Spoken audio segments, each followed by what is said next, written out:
Hello, UCAR. Peter Christensen here, coming to you from the CEO's desk. I'm excited. For the rest of the year, we're going to focus on Hypos, which, by the way, did you know Microsoft Word doesn't think hypo is a word?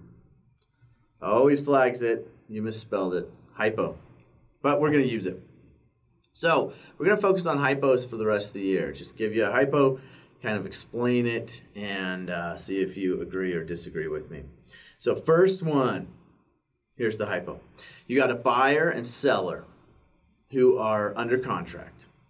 And in section 4.2, which I'm sure you all have memorized, is special assessments.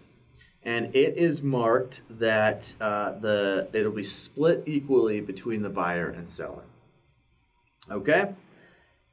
Well, the HOA has been discussing in their prior two meetings an assessment to replace the clubhouse roof. And it will end in, if approved, a $3,500 assessment per unit. Okay?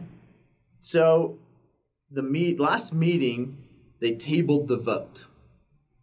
And it will occur on the next meeting, which will happen after settlement.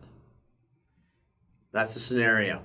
So the transaction goes through, it's all settled, title transfers, and a week later, the HOA meets and approves the the assessment. And there's a $3,500 assessment on each unit. What is the obligation of the seller in this scenario, where it's marked that it will be split? However, was it truly assessed? It was discussed. It looked like it was going to pass. And let's say the seller passed on the HOA minutes per the disclosure requirements, and it was noted in those.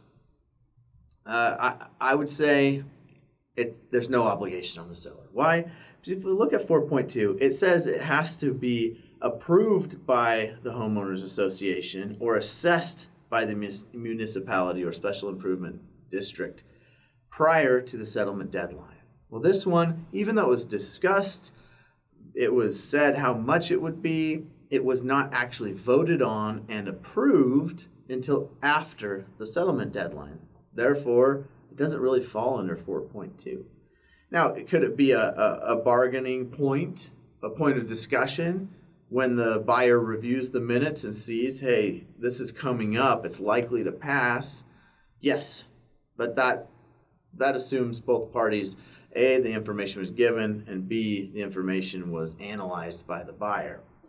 But in that scenario, as long as disclosures were given, it's not assessed until after. So just remember, this only deals with current assessments that have already happened prior to settlement. And it doesn't cover anything after that. This is not legal advice. If you need specific legal advice, please contact your attorney. This is legal information only. Thanks for tuning in. Let me know in the comments if you completely disagree or if you have a cool hypo you'd like us to go over. Thanks.